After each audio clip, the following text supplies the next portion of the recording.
at the town I'm just saying, office, I want to put that in there. Your phone ringing. Zoom participants What to my wishes. the April 28th You never know till you. select board meeting. So, let's see. So, Chip, would you please read the I rules will. of procedure? Let me pull them out here. Page 1. Oops, that was the wrong Sheila. Two. Should I wait a minute or are we good? No, we're good. Okay. The select board invites public comment on each agenda item as part of regular meeting process. This approach is intended to encourage greater participation and transparency. Vermont's open meeting law 1 VSA 312H requires that the public be given a reasonable opportunity to express opinions on matters considered by the board, provided order is maintained under reasonable rules set by the chair. Public comment is for sharing opinions relative to the board's business, not for conversation, back and forth exchanges, or unrelated matters. Disruptive behavior and personal attacks are not permitted. As the Vermont Secretary of State advises, public comment is not a free-for-all. So, after the board discusses each agenda item, members of the public will have an opportunity to comment before any action is taken. Time limits will be set to keep the meeting orderly and on track. Comments should be concise, respectful, focused on the agenda item being discussed. All right, thank you for helping keep meetings inclusive, efficient, and in compliance with Vermont statutes. Okay. How's that? Well, thank It's a you, Chip. new read. Yeah, it's always delightful to think I know, about I know. our participation. So, let's see, now it's time for, are there any changes to the agenda order? None that we know of. And so it's time for a public comment. And so I see Jethro is here.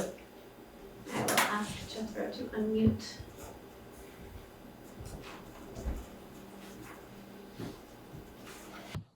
Hello. Jethro. Hello. You're gonna get away. Hi. I just wanted to let everyone know, and I wanted to make sure the select board knew as well that on May 3rd is Green Up Day, and I will be at the community center from 8 o'clock till 5 o'clock. And we will have the trucks. I've already coordinated with Jimmy. The trucks will be there, and we'll be accepting trash. And if folks want to get started early, they can pick up back and just make sure they bring them. Won't be accepting tires or any hazardous, but we will take metal and any other sort of trash that people are willing to pick up. We have this sign set up to let people know as well. And then we just encourage anybody to pass along that if whoever wants to come out and participate, we'd appreciate it. And I think that's all. Go Green Up Day. Thank you so much, Jethro. And Thank you. Okay, so Green Up Day on Saturday, and I'm assuming that the bags will be available at Rosebrook Community Center if people want to get an early start.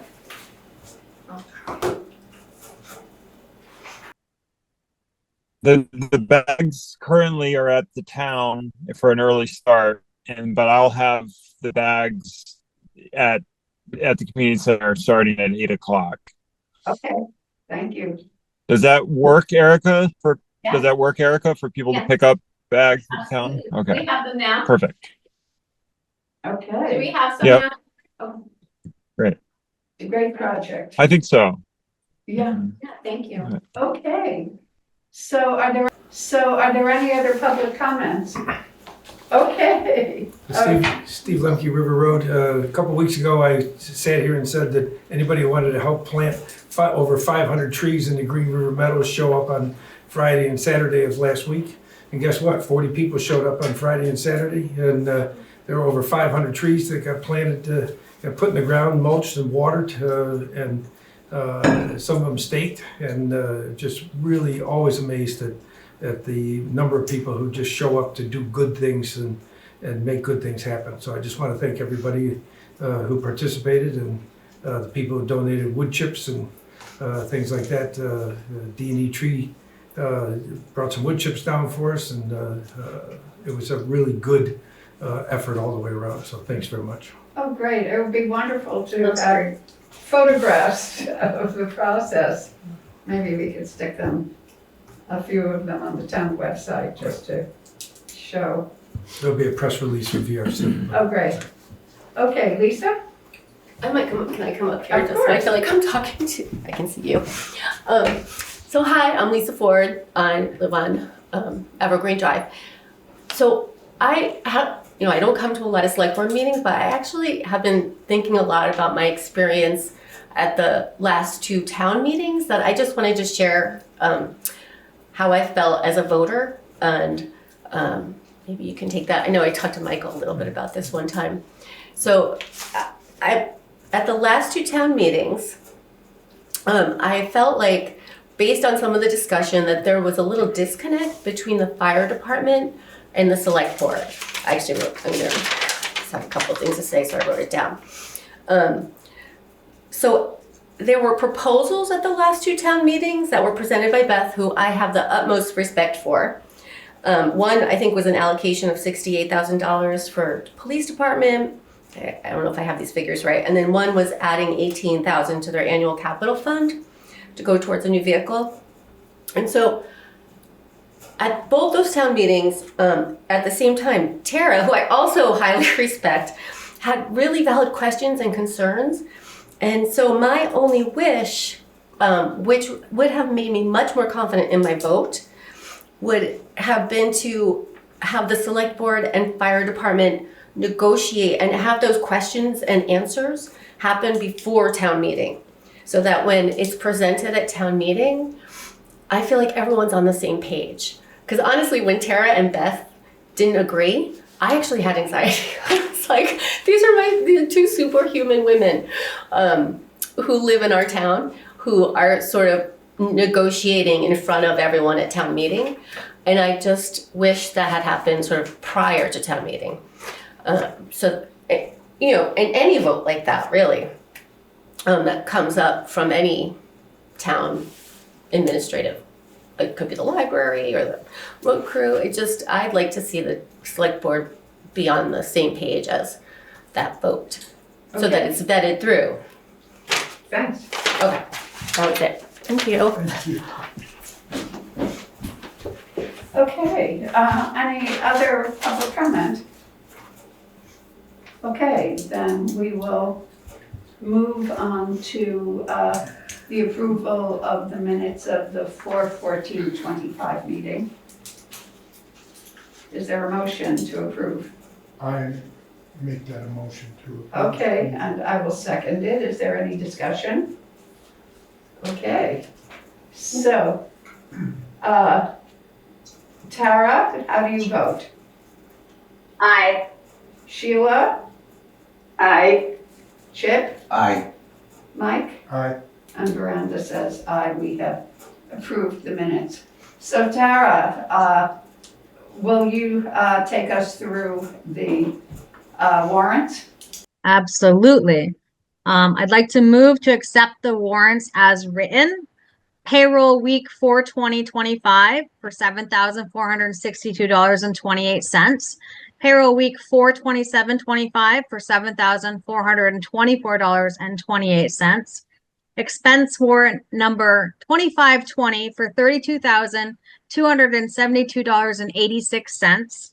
Expense warrant 2520F for $383.50. The total is $47,542.92.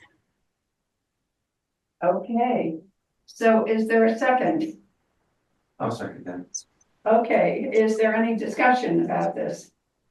Yes, and as always, thank you, Erica, for giving me a little presentation and helping me out here.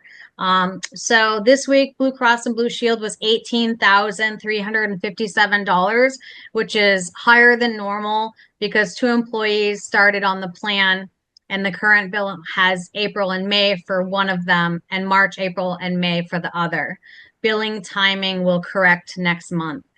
DJ's truck repair, we had $3,702 and $3,546.56 for the 2017 International, and $155.80 for the backhoe. John Minkle, we paid $3,702. He is the IT consultant. That's for January through April, and he's available and helps with all on-tech support, twice monthly meetings, and 5 days of on-site doing various needed updates. John also met with the town office staff to talk about developments in cybersecurity, which is very important, and reviewed practices and to give the office staff tips. Roberts Energy, which is diesel fuel, was $2,085.39. And then the town of Brattleboro, $1,051.35 for water usage. This is paid by water customers as part of their billing. Erica, can you explain that? Yeah, there are around 10 folks in Algiers Village who get public water. And Okay. that cost is built into their monthly bills. Okay, thank you. And then the other warrant, 2520F for $383.50, is what we owed the state for hunting and fishing licenses. Okay, thank That's- you. Is You're there welcome. any further comment about the warrants? No, sounds good to me. Okay, so Tara, how do you vote? Aye. Sheila? Aye. Chip? Aye. Mike? Aye. And Veranda says aye, we have approved the warrants. Okay, so now we're on updates and reports. And so Erica, please give us your review of the last few weeks. Okay, so there are many things that I do that I don't put in these reports. They just one thing. One of the more interesting things that I did was I coordinate with I'm not sure who runs it exactly. It's called DISA, D-I-S-A, and it's something that VLCT and Passive provide for us to do routine drug testing for the highway crew. And DISA has a mobile unit that they bring down every once in a while to do that for our highway crew. And it's kind of random. It's called random testing. And so going through the cycle, each one of the guys everybody with the CDL gets a test. So I did one of those in the last couple of weeks. I'm still doing the commission's agendas, minutes, and videos for the website. Hopefully they're all there.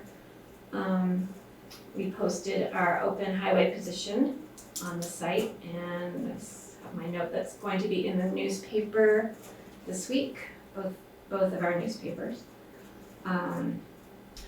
I've been meeting a lot with Colin Bratton from Wyndham Regional and our project manager, Derek Kennison from VTrans. That's the project manager for the scoping study, which we'll talk about a little bit later today. Uriel and I are reviewing resumes for the combined assistant position that we have open. That application period will be closing in a couple of days at the end of this month.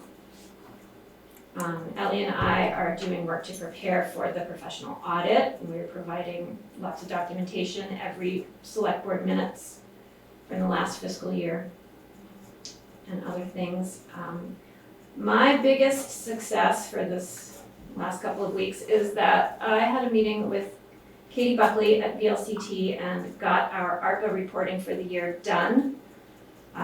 We have 0 money left, so that's good. We don't have to return any because December 31st, 2024 was the deadline to obligate all those funds, which we did. We have 2 years now to spend that money, and we'll have 2 more annual meetings to do the reporting for Treasury. So that's it. Okay, thank you. Erica, that's a lot. Yeah, oh, I can add, I have the report printout here. The town of Guilford got $633,239.77 in ARPA funds, and we have to date expended $608,955.72, which means we have $24,284.05 that are obligated, but we need to spend. That means we have contracts. All of that money is under a contract, and it needs to be spent before 2026, December 31st, 2026. So that will certainly be done. Uh-huh. Yep. Well, that's terrific. That was a really steep learning curve, you know. Just our whole Yeah. participation in ARPA, that was really quite a challenge. Okay, so Jimmy, have you got a highway report for us? Sure. Great. I'll start by saying I just thought of it. We unposted the roads, as everybody probably knows, because they dried out. But I was glad that we decided to leave it a week or two longer than maybe necessary. But some of the roads were still soft in places, and I did get a lot of courtesy calls. You know, and I'm like, well, if you go in the morning and whatnot, so that worked out pretty well. And seeing the signs is what prompted them. So we worked everything out, didn't stop anybody from doing their business, but tried to protect our investment. So we've been pretty active. We're cutting trees again, and we cut a bunch of ash on the river road last week. And Dan Engel's pretty happy. There was one big double dead ash over his barn, and it was right in the right of way. And that whole knoll where he lives is kind of clustered. We've cleared both banks and pushed it back. It looks totally different. So hopefully traffic, there's a strange like knoll there that's hard to see over. And so hopefully we added some safety to that spot. I do want to say the next tree cutting is planned for Thursday, and it's the giant ash over the library in the shed that's planned to come down. GMP, I've talked to Jared, is going to sleeve the power line, and I don't believe between the parking lot and the road, I don't plan to close the road. That's hard. You'd have to send them on Barney Hill. So I think we can keep traffic going. We'll wait till 8 o'clock and have notified the librarian and Erica, so that should be smooth. And then there's plenty of trees up on Sweet Pond that I've marked. So we plan to get a few more days of that as willing. The wind blew pretty good last weekend. We did get a piece of that last night. I responded to a call about 4:30 that there was a tree blocking a lane by the fairgrounds.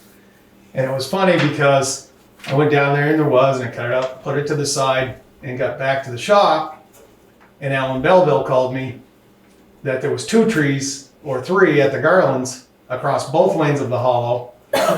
So I'm like, you're kidding me, I was just there, or close to there. So I went back down, and sure enough, there was quite a little community gathering down there.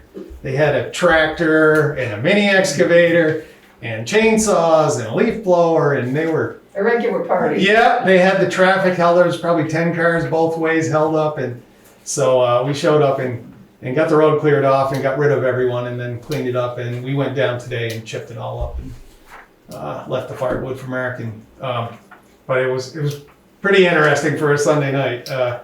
Big gathering going on down there, and so we also, I don't know if anyone noticed, but the bridge down at the hollow, I thought we were going to have to get a contractor in to repair that. 2 of the posts that hold the cable rail were damaged this winter. Not sure who, but makes no difference. they must have had a dent. But turns out a couple guys in the crew done a little concrete work and formed it up, and we put them back, and that's back together today. So that's done. And the trucks, we are doing a lot of service, so we still are spending money on vehicles. But it's filters and oil and things like that. We do a lot of them fall and spring twice a year, and so when we have any rain or a free man, we do that. We did a couple this morning, and that brings me to the hot topic of the week, which was the grader. The grader, I'll tell you in simple terms, gave the equivalent of a check engine light. And then all of us who own vehicles know that, you know, do you put the piece of tape over it or you pay attention to that? And so I opted to pull the grader off the road because nobody was sure what was going on. And it's $500,000. And so, and we pretty much caught up on going around the roads, but State Road is currently the worst road in town. And so a week ago, I was promised that would be taken care of, and then we didn't see anybody, and a couple days went by, and so I started making phone calls, and then on and on and on. So it went on for a week, and today the grader is up and running. And had it been a week ago, I didn't have any tough phone calls, but Tuesday, Wednesday, Thursday, Friday, Saturday, Sunday, they started gaining momentum, and it was all with Stage Road. So tomorrow, you know, we can breathe easier. But you know, it's one of those things. It's a new vehicle, but it's all electronics, and you know, sometimes you're a slave to that. And you know, I thought it would be a couple days, or I might have done something differently. But that's the way it went. And so anybody who's still concerned, the grader is up and running. And one of the citizens that was very concerned passed the grader today right off the bat. So we're you know, and some other people are a little more light about it. So that's it for the last week or two. And yeah, we'll have the trucks over there for Green Up Day, and hopefully people remember that, see this Thursday. The tree cutting at the library will be a little, Can I ask you a a question little about- involved. Absolutely. All right, do you guys cut those trees yourself or do you sub it out? That one we cannot. That tree is huge, Uh-huh. and it's over the library, and it's over the power lines, and it's 4 feet from the shed. Oh, come on. So we cut the ones that we can Yeah, no. before they ever come. Yeah. Like down on River Road, we had been down there a day previous, earlier in the winter, like in March, and cut every tree that we could cut. Yeah, And then I mark and make sure that I have plenty. So when we call Anson with the bucket truck, he gives us a daily rate instead of a by the tree rate, which is very good to us. And I make sure that we have more than enough trees to cut for that day so that we get the most. And he's helping us stretch our dollars, so yeah, they're good to us, and it works out well. So yeah. yeah, we do whatever we can, but that thing's it's a Yeah. beast. And I will say the poison ivy vines on that, if that tree's 150 years old, the poison ivy's 100. Yeah. I mean, it is top to bottom. And the library was interested in doing some stuff, you know, having me make some chunks for seats and stuff. And I'm like, Amber, Yeah. I wouldn't Even do wants it. for firewood. And me and Ryan already are into it. So just the luck of the draw. Some people aren't afflicted, but Yeah, that tree's got to go Yeah. bye-bye, because it's just too many vines on it. So Any other questions? Okay, thank you, Jimmy. you're welcome. Can I say something? Wait, Jim, Absolutely. I just want to say thank you because it is $500,000 for that piece of equipment. And if you weren't responsible and said, oh, you know, people are calling, but I've got a grader, I got to get on the road, and something happened, then we'd really be in some hot water. And there's nothing you can do when a piece of equipment's under warranty and you're waiting for the cat dealer to show up. So thanks for doing the right thing. Thank you. Okey dokey. All right. Okay, great to see you. You too. Okay, so now we're on to old business. And it's the Algiers scoping study next steps discussion. I can take this. So a couple weeks ago, we got finally our executed grant back from VTrans. That grant was awarded in October of last year. And it's taken this long for VTrans to get paperwork back to us. And now we can start the process in earnest. The first couple of things to do is, I'll go with the agenda order here. Project management, so the town needs to choose a project manager for this project, a municipal project manager, sorry, they use a lot of acronyms, they call it MPM.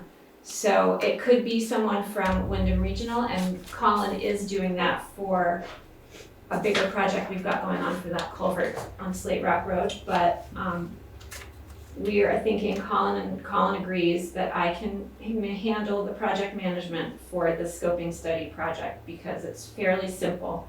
There are a lot of steps in the beginning, and then it sort of just, you choose the vendor who's going to, the consultant who's going to do the scoping study, and that's a process.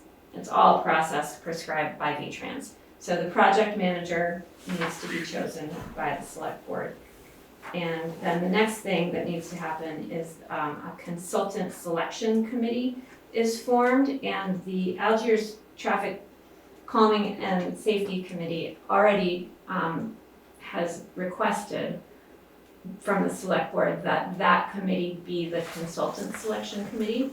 They're all willing to do this administrative work that goes into choosing the consultant. So VTrans has a kind of checklist of ranking the consultants, and there are 6 different consultant firms on their at the ready process, which they prefer to use for things like this. It's just a streamlined thing, so you're not putting out an RFP to everybody that could potentially do it. They have 6 firms that have already gone through their rigor and have been approved for work by VTrans. So you read their qualifications and rank them based on different criteria as to how well they're going to suit your particular project.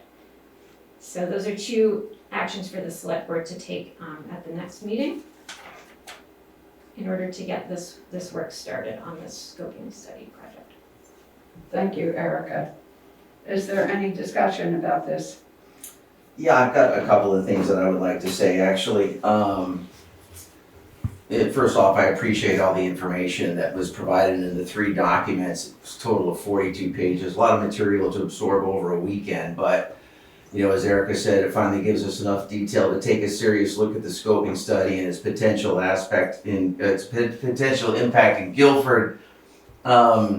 Safety, of course, is on all town roads is essential, no question, but it's a select board's job to make sure we protect the town from potential risk. And I'm not saying there will be issues with this grant agreement, but I do think that we need a deeper review. I'm also not saying whether this study or project shouldn't proceed, only that it needs full town approval, a clear understanding of what's involved, and the complete transparency with residents at every step. This is a decision for the town, the residents of Algiers, and the businesses in that area, not just the select board. So I wanted to pass out some information and go over some bullet points. We can't go over this because it's a packet is a full breakdown of the 42 pages of documents that went into the agenda folder on Friday morning at 9. But I can tell you the 15-page analysis highlights 3 main areas of potential risk to Guilford based off those documents, which are financial risks, legal and contractual risks, and risks to governance and public process. It also includes a review of the at the ready consultant selection process, which is in there. That uses a different method than our standard policy. While at the ready is intended to streamline hiring, it also shifts a significant amount of responsibility and potential liability onto the town. So those risks need to be fully understood before any next steps are taken. And then finally, there's a set of bullet points with key highlights, with key areas highlighted just to make it a little easier to review. And it outlines concerns related to the VTrans grant CA 0883, focusing on potential risks to the town. And I'm going to go over some of those key points to ensure that we fully understand the risks and protect the interests of Guilford. But I'm going to start out by just saying that the town select board obviously did not receive the full picture of this project until recently when the grant was first presented. It was described to the select board as a straightforward scoping study with a modest $10,000 local match. But in reality, the three documents shows that the agreement includes significant financial, legal, and long-term obligations, none of which have been fully outlined to the select board when we voted to proceed on this. So if you go to point 2, why immediate review and reconsideration are needed. Given this new understanding of the town's potential obligations, it is both reasonable and necessary for the select board to revisit its original decision. The town is still in position to pause, amend, or withdraw from the project entirely without penalty in order to protect its interests. There are new obligations here that have to be fully understood. Some of them are long-term responsibility for maintaining any new infrastructure, such as sidewalks. There are strict compliance with complex federal regulations, procurement, reporting, environmental, and ADA. Risk of committing substantial future expenditures without clear vote of approval. Flip the page. Given these expanded obligations, it's critical for the select board to reassess the town's involvement in this grant. Key risks that could hurt the town. Financial risk, the town would be responsible according to those documents for 100% of any cost overruns, ineligible expenses, or future funding shortfalls. I mentioned the long-term obligation, new infrastructure would create permanent maintenance costs for the towns, including Jimmy and his crew. There are safeguards I feel that should be put in place before the town makes any further commitments. I think there should be a formal town-wide vote to approve or reject this full grant participation. I think there needs to be a written financial cap limiting the town's exposure to the 20% match plus a modest contingency. I think full public disclosure of future maintenance costs before pursuing construction funding is necessary. Number 6, my final thought. Before the town takes on major financial, legal, or long-term commitments, we owe it to the voters to ensure full transparency, informed decision-making, and genuine public interest. So I'm going to make... Pardon me? Genuine public input. Input, yeah, thank you. So I'm going to make a motion that actually requires a full public review, and the definition of that is a clear explanation of the grant agreement by the town administrator, legal counsel, or another qualified staff member. Full transparency regarding all financial, legal, and long-term obligations. A public select board meeting that invites open questions and discussion from both the community and board members. And temporary pause on any further grant-related actions until all concerns are addressed and necessary protections are established. So I'm moving that accordingly, I respectively move that the select board suspend further implementation of this grant agreement until a full public review is completed. No further steps should be taken until the review is complete, concerns have been addressed, and safeguards are firmly in place to protect the town. I'll second that motion.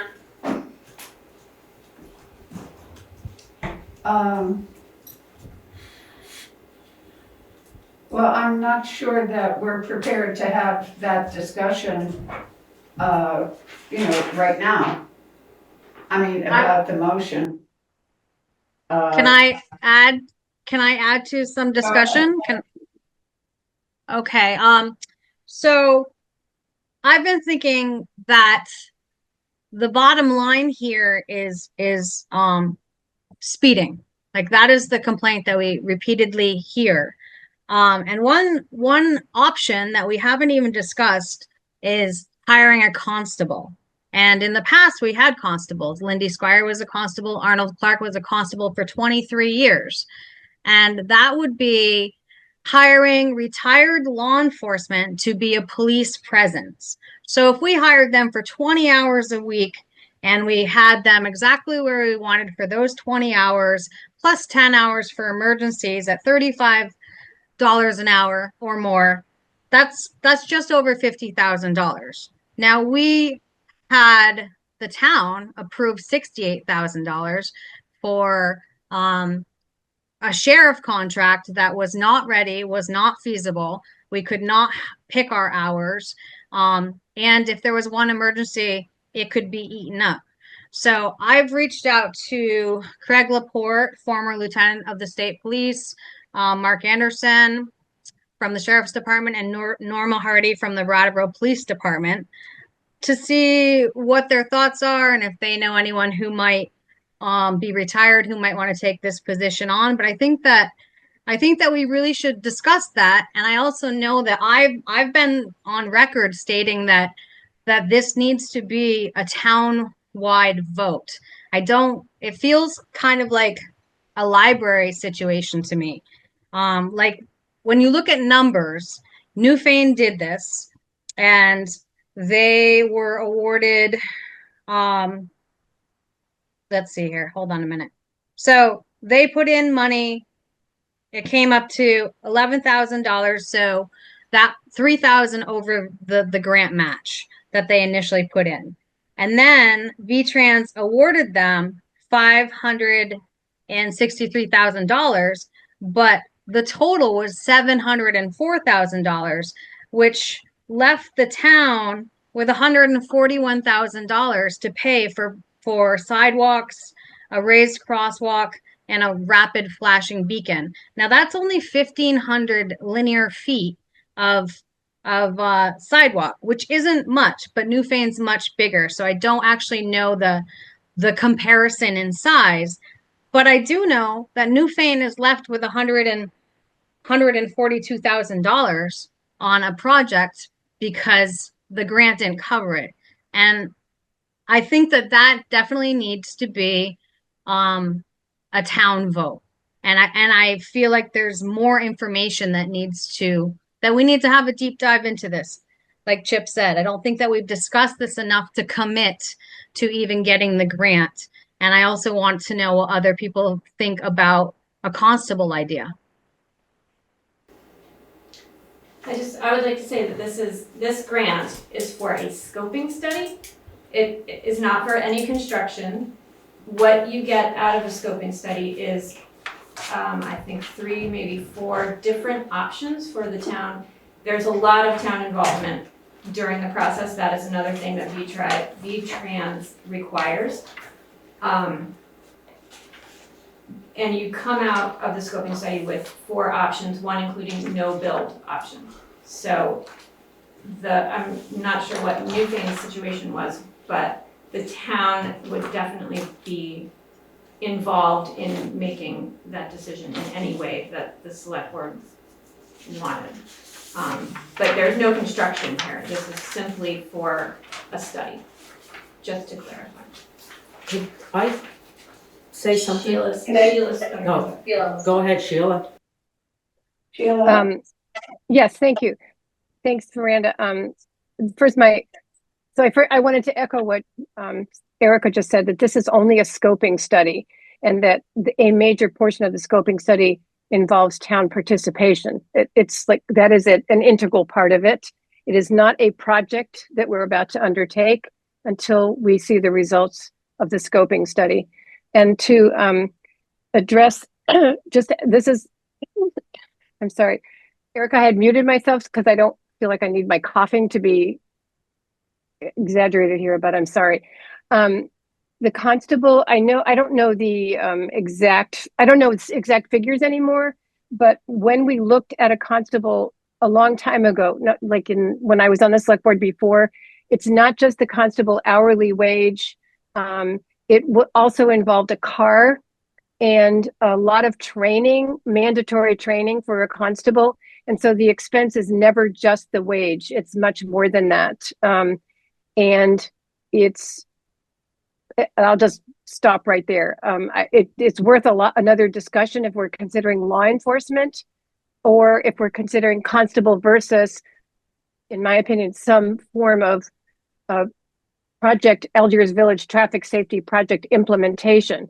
Then we should look at those the pros and cons of each, or during the scoping study. But at this point, it's just a scoping study. And Chip, I'm sorry, I don't think I have all your documents, so it's hard for me to. I think I got the gist of what you were talking about there. Yeah, I didn't realize you weren't going to be here at the meeting. I'll email it to you later this evening. Thank you.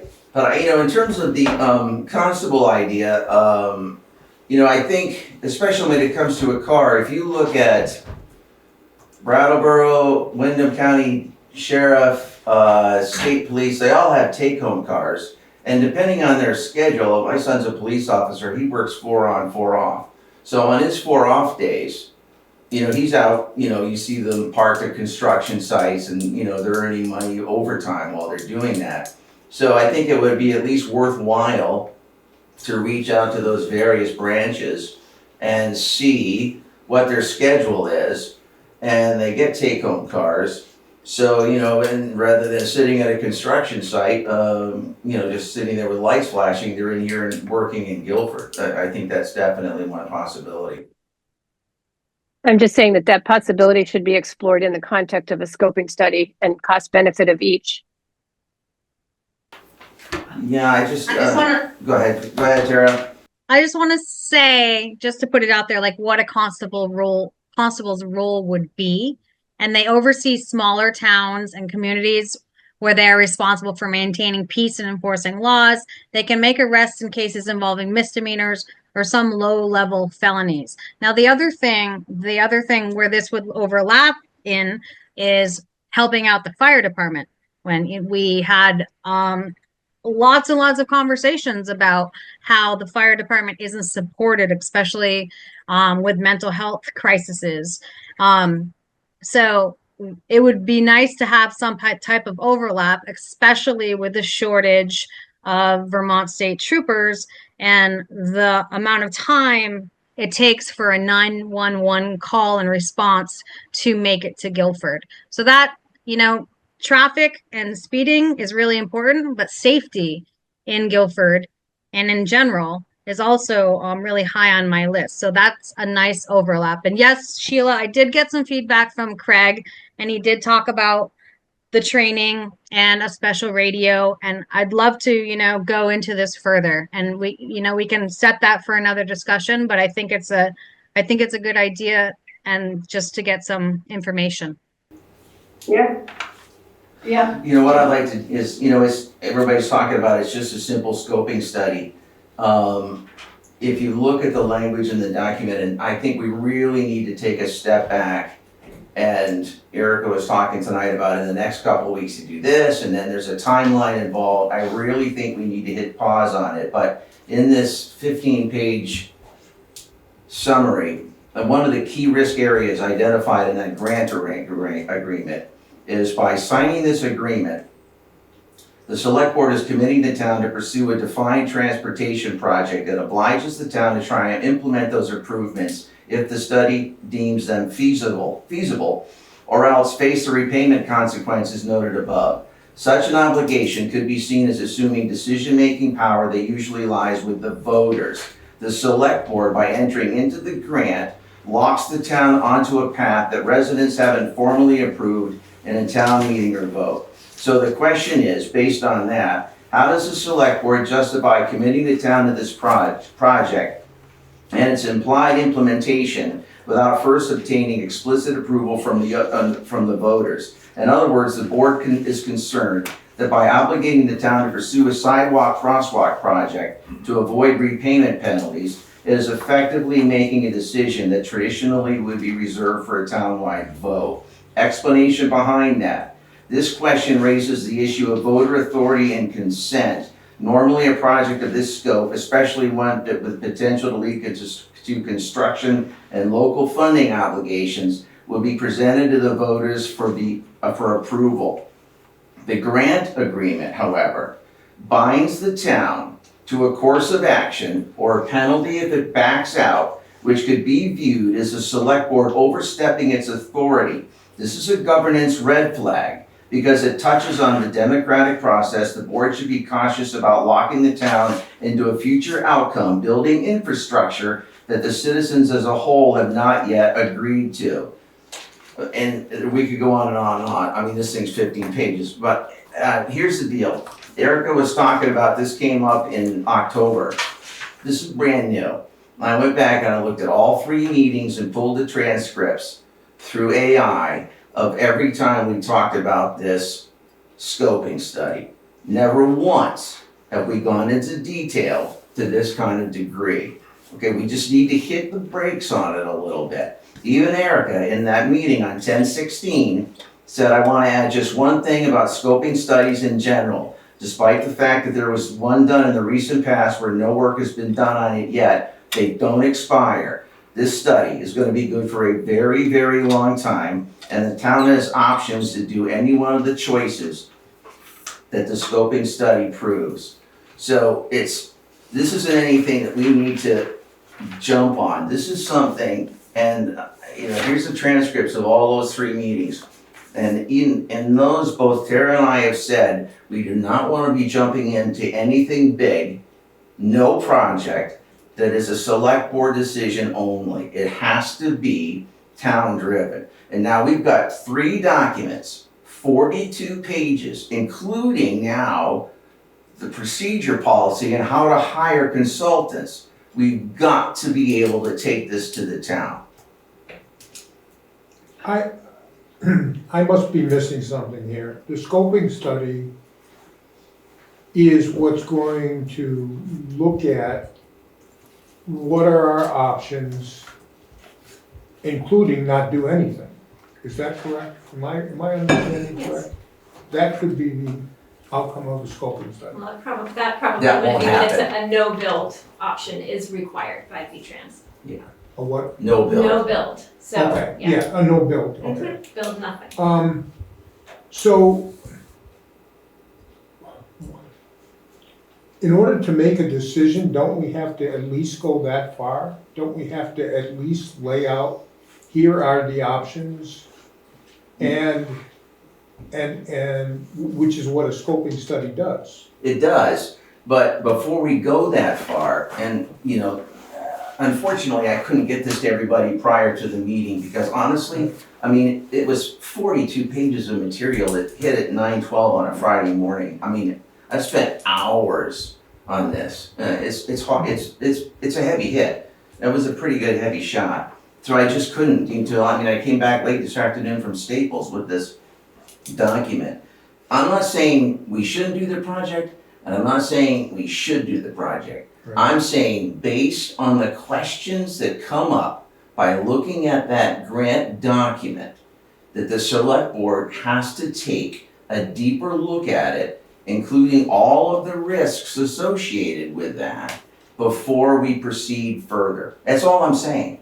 We just need to hit the brakes before we do any of the old business that came up tonight and finding consultants and this, that. Just pause for a second and do something that we haven't done yet, and that's take a deep dive into this scoping study. We haven't heard from residents. Doug Richmond doesn't want Well, sidewalks. I think that part of I'm not That's- contradicting you, Chip, because I haven't looked at all of this. You- What I'm saying is, my understanding was that the next step of the scoping study was to engage with the residents, first of all, the residents who live in that area who are most affected by traffic concerns in that area. And you and I had talked about that. We had talked about reaching out to people who live there and convening them and figuring out what the best format was for them to be able to talk about their Right. concerns. And, I would need to look through this. That's what I'm saying. Excellent. I totally agree with that. That's what I'm saying. Let's do the groundwork talk to the residents, go back to Doug Richmond, who's told me he doesn't want sidewalks, he doesn't think it's a pedestrian issue. He said that, and he puts it so perfectly, he says he tells people when they come up to that intersection, they can't just look, they have to see. And so we haven't done anything with residents, we haven't done anything with the businesses. Not true. That I'm aware of, let me qualify that I've never heard it at a select board meeting. All right, so everything that I'm talking about has to happen around this oblong table. And there's no hurry to do it. There's just no hurry to do it. And I get, there's no sense in taking a look at the questions that I've posed on this grant analysis and bringing it back up in 2 weeks and giving everybody a chance to look at it. But to put those 3 documents in the folder on a Friday morning, I know most people here haven't had a chance to review those. And those need to be reviewed before we approve what came up in old business. Okay. Just to speak very briefly about constables, we have looked for constables in Guilford, and we haven't had people apply for that position. I mean, it could be that with the connections that Tara is talking about, that maybe there would be constables, but we have explored these options before and haven't come up with a qualified person whose background check matched what we needed to do. Dolores? I have several things. Chip, thank you for your in-depth deep dive, whatever you would call it. I thought at every meeting when we were talking about this grant, we're just going to apply for it. That doesn't mean we're going to, even though there was like a $50,000 thing in the town report. But I have, and I know Tammy Sargent sent you guys this letter that Sheila sent to Mark Pickering in 2023 that says, I know we cannot have sidewalks and therefore crosswalks in Algiers Village. This was 2 years ago. Who's Mark Pickering? He is in the VTrans. Oh, okay. I think, didn't Tammy send you guys all? Oh, head of VTrans, okay. Yeah. So 2 years ago, it was said that we couldn't have crosswalks in Algiers Village. Back in 2017, we had a 60-page traffic report down there for in Algiers. So what's the difference? Like, why are we doing this now if 2 years ago, Sheila said, I know we're not allowed to have sidewalks or crosswalks. Like, what has changed that now all of a sudden we can have sidewalks and crosswalks? And why Putney Village is a state highway, Route 5 going through there. They have a 25-mile-an-hour speed limit. Why don't you go to the state and say, can we reduce the speed limit through there? But I want to know what happened in 2 years that would make it possible. Why did Sheila say, as an interim town administrator, said, I know we can't have sidewalks or crosswalks in Algiers Village. She wanted a 3-way light there, which was like not going to happen. It's like, what has changed in 2 years that all of a sudden we're going to spend money on a study that's going to change anything? That's a question. No, I understand that that's your question. Well, I can answer. The reason to apply for the study is so that we can deal with VTrans all of this stuff is required by VTrans, and the study will give us options that they will accept. So all of the things that the scoping study brings to the table is something that VTrans will then, because it's a scoping study, they'll have to say that we can do it. Maybe it's a 3-way stop sign, I don't know. It's not gonna happen on Route 5. Yeah, I don't know.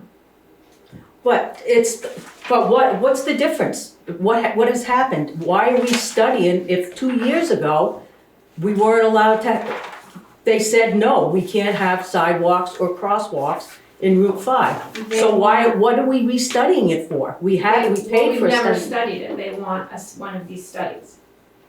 That's what. What VTrans has changed in 2 years though? That we couldn't have it 2 years ago? A scoping study? No, we couldn't have sidewalks or crosswalks. Sheila has it. Sheila, did you want to respond to that? So I'm gonna try to remember here. So 2 years ago, you cannot do anything like a sidewalk or a crosswalk or a bump out or a sign or striped, roadways without a scoping study. And so what I was trying to convince Mark to do was to allow us to I think at this time I was arguing to try to get the speed down. I can't, with Mark, I can't remember exactly, but you can't, it's down as low as it'll go. VTrans will not change the speed. You can't have a crosswalk without an exit and an entry point, or doing some sort of, eminent domain on people's property or something like that. So none of the options that everybody in town thinks that will save a life or stop a car accident when people are coming out of the country store is possible without a scoping study. And so this we've had community meetings in 17, 18.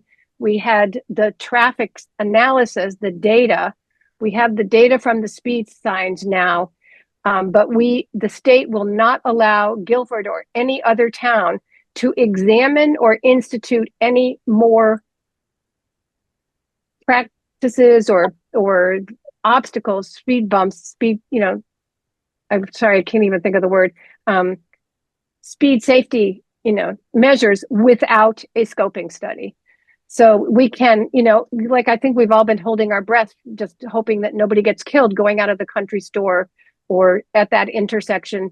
I know mothers will not let their children walk to the country store from across the road, that kind of thing. So that's what's the difference is between now and 2 years ago. We have to do a scoping study in order to implement some plan, any plan or no plan. And so, Erica, to go back to the scoping study and the cost of that, we're going to apply for a grant, but we have to match it. Is that $2,000 or $10,000? We did apply for the grant. We were awarded the grant, and I just told Chip the date, but we also agreed to use ARPA dollars to pay for the town match. That's a $10,000 match. It's a $40,000 grant, so that will pay for the scoping study only. That's what the project is. And then at that point, then we can have the options presented and we can pick do nothing. Yep. I think that an issue for me is that I'm new to the select board. So people that have been on it longer or have been on it in years past, they have all this information for their tenure there. And I don't feel like it's necessarily brought forth to new people on the select board. As far as Algiers scoping study, I mean, I know Eric made a presentation, but I didn't feel like it was completely clear. And then there hasn't been much follow-up with presenting past information. Eric made the first presentation on July 22nd of last year, and that was with a combination of hay bales and temporary sidewalks, etc. the scoping study, we talked about, so the select board meeting on 10/16/24, I've got Zon talking about the scoping grant for Algiers. We talked about this in the past. Guilford has been awarded a grant for a study in Algiers, a traffic calming study, and there's a match requirement with a recommendation, and that match requirement should be paid with ARPA dollars. We checked with Katie Buckley at the VLCT, who runs the ARPA program, and she said that's a fine use of strong ARPA dollars. So it was 10/16. I already read the Code of America, but also in that meeting, I said I'm in favor of doing the scoping study because it's not costing the town anything but going forward. And I'll reiterate it again for the record. We need to make sure this is a town project exactly like we did with the sheriff's contract and some of the larger expenses. It's not a select board decision. And if you talk about a scoping study, and again, I just want to stress, I'm not for it, I'm not against it. I'm saying that we need to take a deeper look at the paperwork, and our job is to build in protections on behalf of the town of Guilford. Okay, it's not to build sidewalks, it's not to make streets safer as much as we would love to. That's part of the job in terms of the broader scope, but we just need to make an effort to make sure that what we're doing and looking at and signing and going forward with is got the town's best interest. And scoping studies can be a valuable starting point, but they also carry serious risks if not handled carefully. Common pitfalls include an incomplete or biased definition of the project, underestimating long-term costs and risks, lack of transparency around financial and legal impacts, inadequate community input, which I think we've had so far. Chip, what are you reading from? The definition of a scoping study. Yeah. Okay. Sometimes scoping studies create momentum for a project before full public review has even happened. It's important that we look closely at assumptions, future obligations, and whether the study fully protects the town's interest before moving forward to any next steps. That's all I'm saying. That's all I'm saying. We just have to pump the brakes.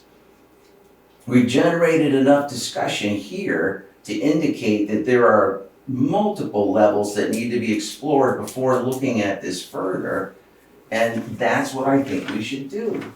I truly appreciate. And a second on the floor, so just so you know. Oh, well, and we're having discussion. Yeah. I truly appreciate what you've done here, Chip. I think it's, you deserve a lot of credit for everything you've dug into. The part I'm still struggling with is I don't see, if we put off this for 2 weeks or whatever, take a deeper dive those are your words. I don't see how we're still gonna be able to make a good decision without the value of the scoping study. I don't understand how we'll have the right information without it. Oh, Steve. Steve Lemke, River Road. Because there's no urgent, there's a lot of history to this discussion, and I've been at many of the meetings where it's come up. There are a lot of good people involved in this, and they put a lot of work into this. But since there's no urgency, it's not like we're creating a fire department, we want them ready tomorrow morning, so it seems to me, and Mike, just as you said, I don't understand why we would, the minute there's a question that starts out with, I don't understand what would be different if we wait, that to me is a good reason to wait.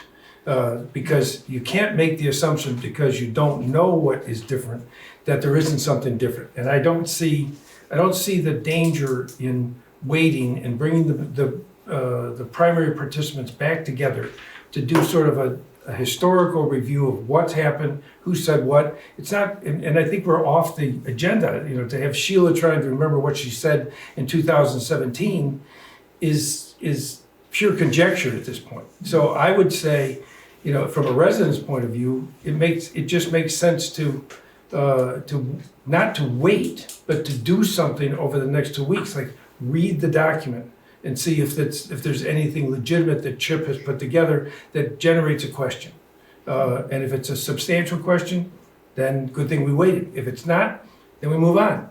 But since there's no urgency to this, immediacy to this, there's an urgency to get things done. But if there's no immediacy to do it, I think that to wait and and study the document at least 2 weeks so that you can come back to the table with questions answered, would be the wise thing to do. I agree. Can I make one more point? Sure. That last study, I copied it all, it's 60 some odd pages, and I read it, the one that was done in 2017.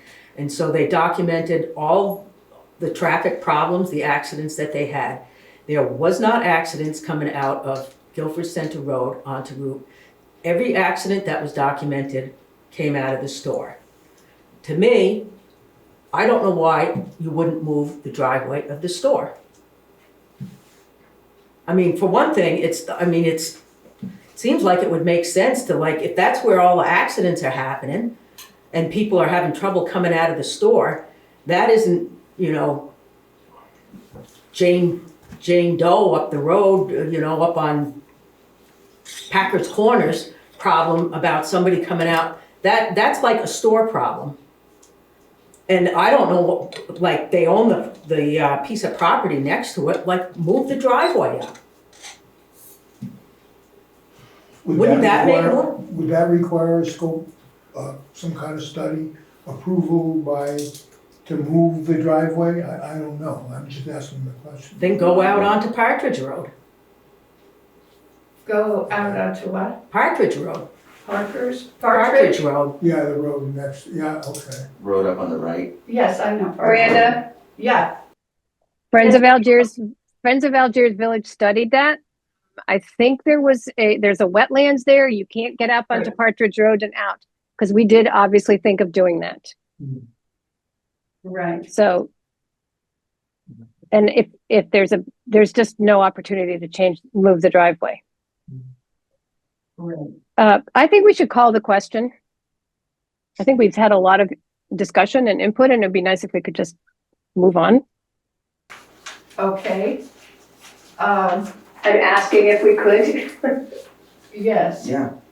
Yeah. Well, I mean, my own preference would be that we retire the motion and revisit this in 2 weeks when everybody has had a chance to review all of this information, rather than to have all of us have to make a choice on voting to slow down or not, or voting not to slow down. I mean, we will, Chip, are you willing to withdraw your motion if we just revisit this on the agenda in 2 weeks? Yeah, I mean, essentially, that's what I'm saying, is no further steps should be taken until a review is complete, concerns have been addressed, and we need to see if safeguards, if they are firmly in place to protect the town, or if they're not firmly in place, as Steve was saying, we put them in. Like, if it's substantial, we fix it. If it's not substantial, we move on. But I'm saying that we've just never done that with this agreement. Okay, well, thank you for your work on this, and if you're comfortable to withdraw your motion, then we can just discuss this in greater depth at our next meeting. Yeah, be fine. Okay? Okay, so next we have new business, and it's a potential single meeting action. There are staff annual reviews to do, and my suggestion is that we create a task force to do the staff reviews, and I will be one person on that task force, and I asked Mike if he would agree to do that with him. And so I will move that we appoint a task force to do the staff reviews, and that would be of Erica and Ellie and Lisa. Erica, Ellie, and Lisa. And so I move that we have a task force of Mike and me to do those staff reviews. Is there a I'll second? second that. Okay, is there any discussion? Okay, then, Tara, how do you vote? Aye. Sheila? I, Chip? Aye. Mike? Aye. And Veranda says aye. Okay, so moving right along, we have another potential single meeting action, and this is to have Bob Fisher, who is to approve an engagement letter with Bob Fisher, who is the lawyer who will be assisting Ellie in handling the tax sales. And so I would move that, now what is the proper wording for this, Erica? You can move to approve the engagement letter. This is- Okay, this is I move Bob's to engagement letter. approve the engagement letter to Bob Fisher. Is there a second? I'll second. Okay, is there any discussion? Great. Okay, Mike, how do you vote? Aye. Chip? Aye. Sheila? I, Tara? Aye. And Veranda says aye. Okay, so next is VTrans grants and aid. And so Erica, do you want to explain what MRGP is? MRGP is Municipal Road General Permit, Okay, which every town is required to have granted to it by the state. And the MRGP, the grants and aid, are grants that the state gives each town if they qualify and apply to enact Act 64 protections on their roads. So this is all hydrologically connected roads in the town, which Guilford has 45 to 50 miles of those. And you may have seen or remember the last couple of years we've done, I think last summer we did Stage Road. Before that, we did a few segments on Sweet Pond Road. And it's the stone line ditching and the Right. grass planting. And it helps the water flow mhm, in a more ecological way. This year, fiscal year '25, the state was willing to grant Guilford $25,250 to do that work, which it always requires a match. Our match this year, which has already been approved, is $6,312. So the thing that will come up at the next meeting is the MRGP grant and aid application for FY '26. mhm. And VTrans has already announced to everybody the amounts that they're willing to give for this, and we get a little more next year. We get $32,500 with an $8,125 match. It's just something that we have to do anyway. The MRGP is a requirement, Mhm. and this work is required to get the MRGP. Yeah, And the state, because this is mandated, helps the towns out. and it's the right thing to do. Yep. So we will vote on this at the next meeting. Yes, because it's due May 23rd, Okay. so. Okay, and so the next item on the agenda is correspondence procedure. And I think this is just a discussion about how to handle correspondence that comes to the select board.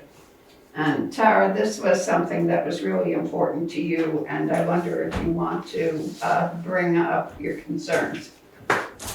Yes, so at last meeting, I talked about this because we had a few correspondences with a lot of questions and kind of had a blanket answer. So I think that we need a procedure for correspondences because one select board member may receive one, two, all of us.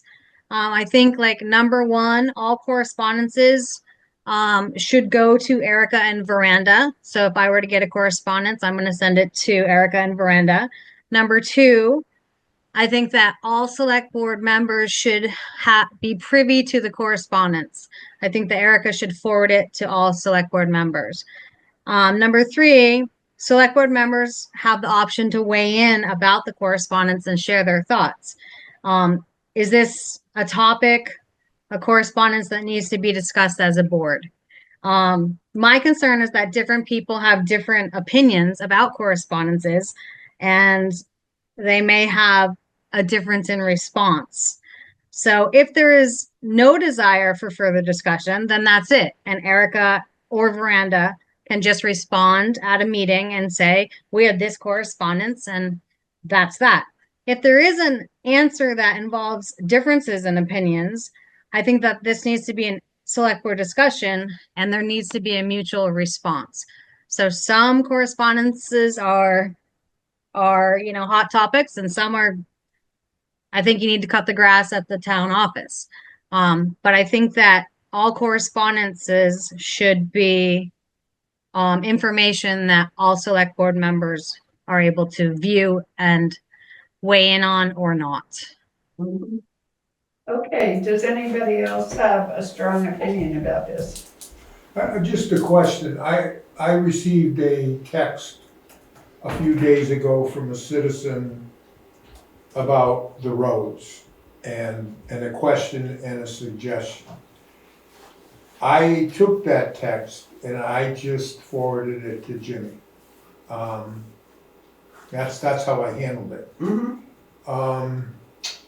And so it's a question I'm asking, are we saying that really I should have sent it to Erica? Or is that the suggestion, that it should have went to Erica and that everyone on the select board should have known about that text I received? I think that there are gray areas, I Sounds think like a great if idea. things are straightforward, Right. if somebody has a question about when the rabies clinic is going to be, then, and it's sent to any one of us, I think we can find out and respond directly. If there are issues like that people want the select board to weigh in on, then that would go into the collection. And I don't know. I mean, I guess with, since the only time the select board can share thoughts about correspondence or anything else is at a meeting, then I suppose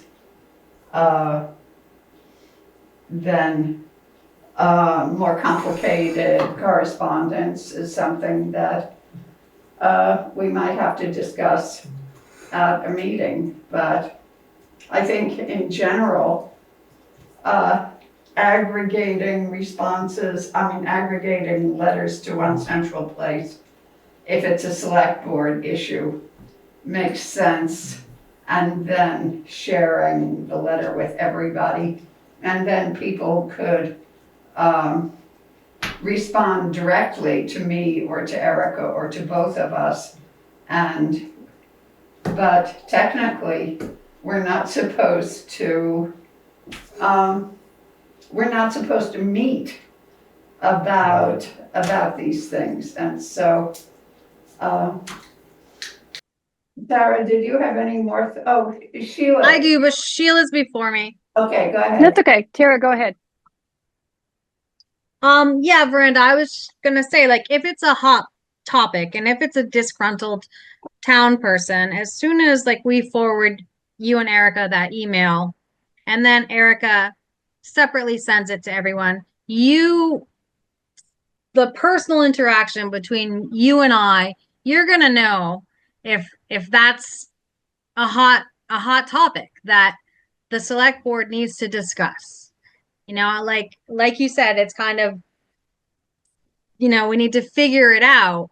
But if it's somebody that's disgruntled, if somebody's angry, I do think that all select board members should have the opportunity, if they choose, to know about it and then have an opinion about it.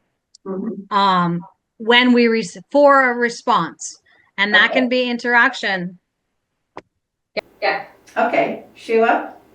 Yeah, I just think that Tara's suggestions make a lot of sense, and I think that they are in general the practice. Yeah. If I get a letter that's multiple pages or something like that, I'm going to forward it to you and Erica, and for it to be included in correspondence. And I'm happy to look at things in a correspondence folder, and to offer my opinion at some point. And I think we can like over police ourselves here. Right. And we can get really cumbersome, or we can just say that that's the general intent, and that's pretty much the practice. Yeah, I think so. So Tara, are you comfortable with this sort of? I mean, do you want to have a more formal procedure? I think we should have a policy. I think that we should have a very simple policy, like this is the procedure. Because there's gray area. I mean, I understand we're having this conversation now, and okay, so maybe we're all on the same page. But like I stated earlier, when new select board members come on, they're not here in this present conversation. So therefore, a policy is really good to reference. Okay, so we can come up with a model policy for correspondence, and then we can make it flexible enough so that people can use their own discretion about what's our shared business and what's not. And so if you want to have a real procedure, then we can make one up and vote on it at the next meeting. That's cool. I'll send you one. I've got one. I worked with the VLCT on it, but just the way because the quorum here is 3, it's a policy that outlines what type of correspondence an individual board member or 2 members can do when acting independently without violating, Vermont's open meeting law. So I'll just. Oh, sure, that would be that'd good really too. cool. Okay, Could I? yeah, sure. How does this correspondence policy relate to, like, if somebody writes a letter to the select board and wants it read at a meeting? Isn't it, can it be, Well, I imagine that if somebody writes a letter to the select board, then that person could read their letter at public comment time. And that wouldn't be under, like, correspondence? well, it's, You need to think about that for a policy. I don't know. We do have a time at our meeting where we receive public comments. And so So then what is correspondence if it isn't that? Correspondence is letters that are sent to the select board as a whole, or individual members of the select board. Right. So Go ahead, Sheila.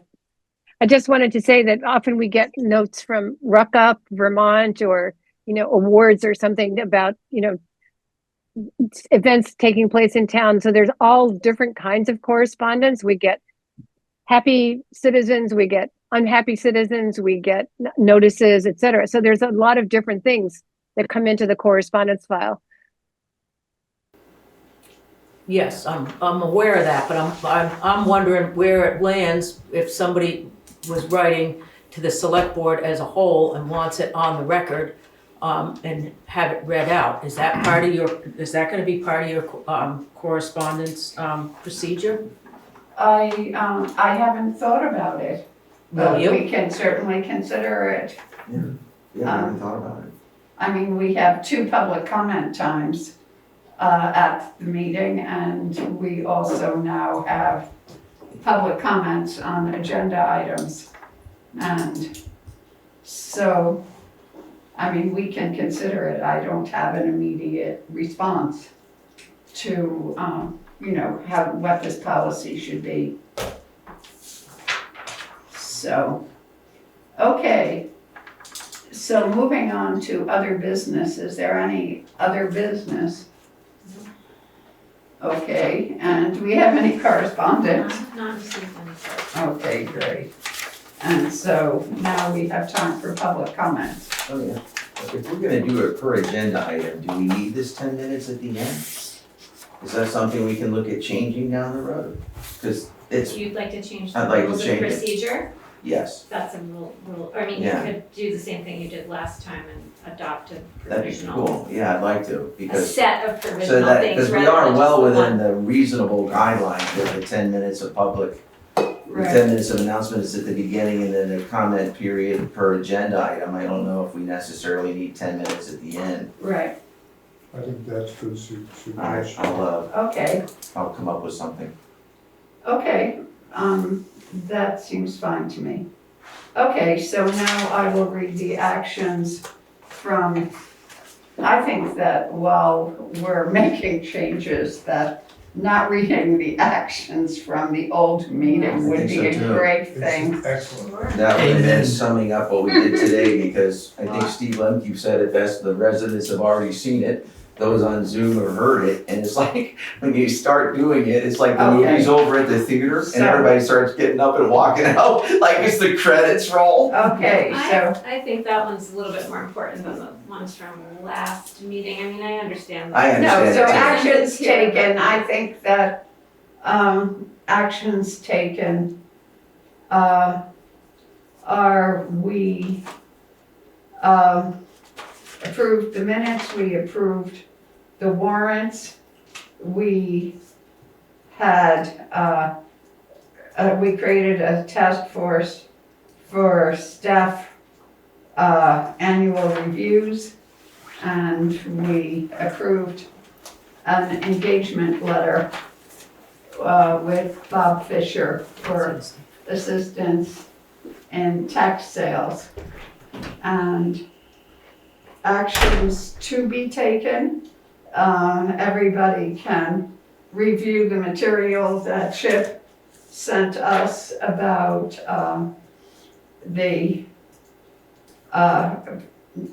around the scoping study, so that people are more, up to date on those concerns, and we can think about them more intelligently. Other actions to be taken. Let's see, when is our goals workshop? May 6th. May 6th, that's right. So another action to be taken is 2 that p.m. we need to be thinking about the goals workshop and our input on those goals. And does anybody have any other actions to be taken that we need to consider? I'm gonna do the rules of procedure policy and send it out. That's right. And then a correspondence I've got a temporary one with the VLC's help, but I'll send Okay. that around too. Okay. And so the next action to be taken is a motion for adjournment. I'll make that motion to adjourn. Okay, is there a second? I'll second Okay, it. and Pause so, for dramatic effect. Tara, what is your vote?